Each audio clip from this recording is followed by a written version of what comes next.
DNA मित्रों, युद्ध के 13वें दिन पूरी दुनिया में तेल और गैस को लेकर पैनिक फैला हुआ है, लेकिन इसके बावजूद ईरान तेल की सप्लाई ठप करने के मिशन में जोर शोर से लगा है।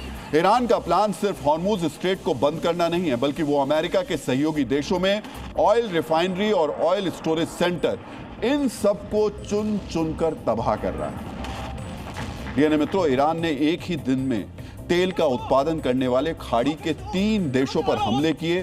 बहरीन में ईरान ने तेल को निशाना बनाकर इंटरनेशनल एयरपोर्ट के पास हमला किया। ओमान में एक बड़े बंदरगाह पर तेल टैंकर को निशाना बनाया गया। ईरान के हमलों से प्रभावित तीसरा देश इराक है, जहां 2 विदेशी तेल टैंकर्स को टारगेट किया गया, जिसके बाद तेल का निर्यात बंद करना पड़ा। मित्रों, जो ओमान युद्ध शुरू होने से पहले तक अमेरिका और ईरान के बीच मध्यस्थता कर रहा था, उसे भी ईरान ने नहीं छोड़ा। ओमान के सल्लाह पोर्ट के ऑयल स्टोरेज टैंक्स पर ड्रोन अटैक किया गया। ओमान के एयर डिफेंस ने कई ड्रोन्स को मार गिराया, लेकिन कुछ ड्रोन्स फ्यूल टैंक पर गिर गए। इसके बाद इन टैंक में भीषण आग लग गई। यहां लाखों लीटर कच्चा तेल जल रहा है। इससे निकलने वाले धुएं ने पूरा आसमान काला कर दिया है। हमले के बाद सलालाह पोर्ट को खाली कराना पड़ा और पोर्ट का कामकाज बंद करना पड़ा। सलाला दुनिया के प्रमुख कंटेनर ट्रांसशिपमेंट हब में से एक है, जो एशिया, यूरोप और अफ्रीका के बीच शिपिंग को हैंडल करता है। यह स्ट्रेट ऑफ हॉर्मुज के वैकल्पिक रूट के रूप में इस्तेमाल हो रहा था। इसके इसी महत्व को देखते हुए ईरान ने निशाना बनाया ताकि तेल सप्लाई का एक और रूट बंद हो जाए। डीएनए मित्रों, ओमान में ईरान पर हमला पोर्ट पर हुआ तो बहरीन में एयरपोर्ट के नजदीक ड्रोन अटैक किया गया। बहरीन के मुहर्रक में फ्यूल डिपो को निशाना बनाया गया। ईरान के ड्रोन हमले में फ्यूल डिपो तबाह हो गया। वहां की ऊंची ऊंची लपटें उठ रही थी। जिस फ्यूल डिपो पर हमला हुआ वो बहरीन में घरेलू और एविएशन फ्यूल की सप्लाई के लिए महत्वपूर्ण है। ग्लोबल सप्लाई पर भले ही इससे ज्यादा असर नहीं पड़े, लेकिन बहरीन की घरेलू सप्लाई पर इसका असर पड़ेगा। डीएनए मित्रों, दुनिया को तेल की सप्लाई पर असर डालने के हिसाब से सबसे बड़ा हमला इराक में हुआ। ईरान ने इराक के समुद्र में 2 तेल टैंकर्स को निशाना बनाया। बसरा के पास ईरान के हमले के बाद दोनों टैंकर्स में भीषण आग लग गई। अमेरिकी कंपनी के सेफ सी विष्णु टैंकर पर हमले में एक भारतीय क्रू मेंबर की मौत हो गई। इस हमले के बाद इराक ने सभी तेल टर्मिनल बंद कर दिए हैं, जिसकी वजह से इराक का तेल निर्यात पूरी तरह ठप हो गया है। इराक तेल के सबसे बड़े निर्यातकों में से एक है। वहां से निर्यात बंद होने से सप्लाई पर काफी असर पड़ेगा। ईरान ने सऊदी अरब के शायबाह ऑयल फील्ड पर भी ड्रोन हमला किया, लेकिन इसे नाकाम कर दिया गया। शायबाह सऊदी अरब की तेल कंपनी अरामको का प्रमुख ऑयल फील्ड है। ये हमले तब हो रहे हैं जब ईरान के राष्ट्रपति मसूद पेजेश्कियन अपने पड़ोसी देशों से माफी मांग चुके हैं। वो भरोसा दे चुके हैं कि अब और हमले नहीं होंगे, लेकिन इस भरोसे का कोई असर नहीं हुआ। IRGC के हमले हो रहे हैं और लगातार हो रहे हैं।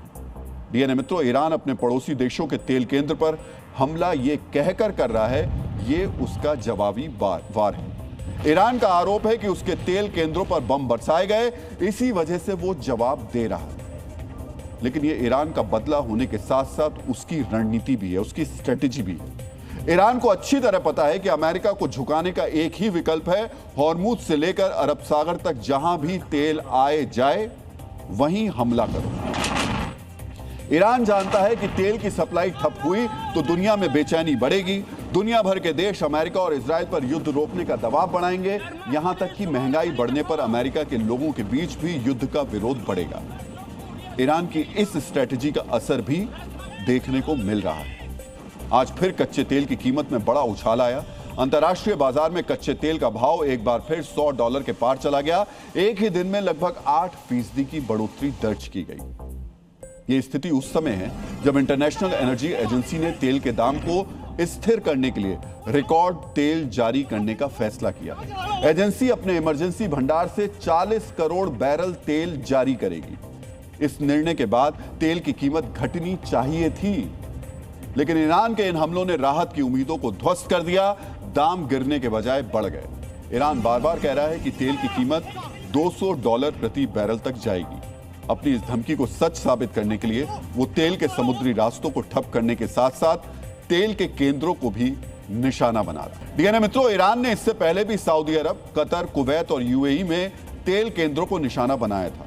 पिछले हफ्ते ईरान ने सऊदी अरब की सबसे बड़ी रिफाइनरी रास तनुरा को 2 बार ड्रोन से निशाना बनाया। इसकी वजह से रिफाइनरी बंद करनी पड़ी, साथ ही ज्यादातर तेल का निर्यात भी बंद करना पड़ा। कतर में गैस उत्पादन के सबसे बड़े प्लांट रास लफान पर ड्रोन हमला हुआ। इसके बाद एलएनजी प्लांट को अनिश्चितकाल के लिए बंद करना पड़ा। इस प्लांट से पूरी दुनिया में गैस की डिमांड का 5वां हिस्सा सप्लाई किया जाता है। ईरान का तीसरा सबसे बड़ा हमला यूएई में फुजैरा ऑयल फील्ड पर हुआ। यह मिडिल ईस्ट में सबसे बड़ा कॉमर्शियल स्टोरेज हब है, जहां कच्चा तेल, पेट्रोल, डीजल और जहाजों के लिए ईंधन स्टोर किया जाता है।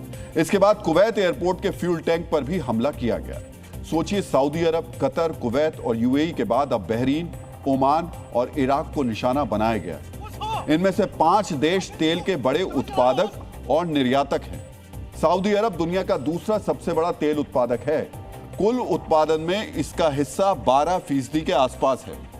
इराक में लगभग 5% तेल का उत्पादन होता है, जबकि यूएई में लगभग 4%, कुवैत में 3%, जबकि कतर में 2% तेल का उत्पादन होता है। हालांकि गैस के उत्पादन में कतर दुनिया के टॉप 5 देशों में से एक है। इस तरह ये पांचों देश मिलकर लगभग 26% तेल का उत्पादन करते हैं। इसमें अगर ओमान और बहरीन को भी जोड़ दिया जाए तो यह आंकड़ा 28% के करीब पहुंच जाएगा। यानी दुनिया के कुल उत्पादन का 1/4 से भी ज्यादा हिस्सा इन देशों से आता है और ईरान इन्हीं देशों के ऑयल इंफ्रास्ट्रक्चर को तबाह करने में लगा है। इसके कारण इन देशों से 14 करोड़ बैरल तेल का निर्यात रुक गया। यानी मित्रों, ईरान ने अपने पड़ोसी देशों का तेल निर्यात ठप करने की स्थिति बना दी है, लेकिन युद्ध के बावजूद वो अपना निर्यात बढ़ा रहा है। वॉल स्ट्रीट जर्नल के मुताबिक युद्ध से पहले की तुलना में ईरान फिलहाल ज्यादा तेल का निर्यात कर रहा है और यह निर्यात हॉर्मुज स्ट्रेट के जरिए ही हो रहा है, जिसे उसने बाकी देशों के लिए बंद करके रखा है। रिपोर्ट के मुताबिक युद्ध के बाद ईरान ने 6 दिनों में औसतन 21 लाख बैरल प्रतिदिन तेल का निर्यात किया है, जो सामान्य से ज्यादा है। इसका लगभग 90% हिस्सा चीन को निर्यात किया जाता है। यानी ईरान अपना खजाना तो भर रहा है, लेकिन अपने पड़ोसी देशों को कंगाल बनाने में जुटा हुआ है।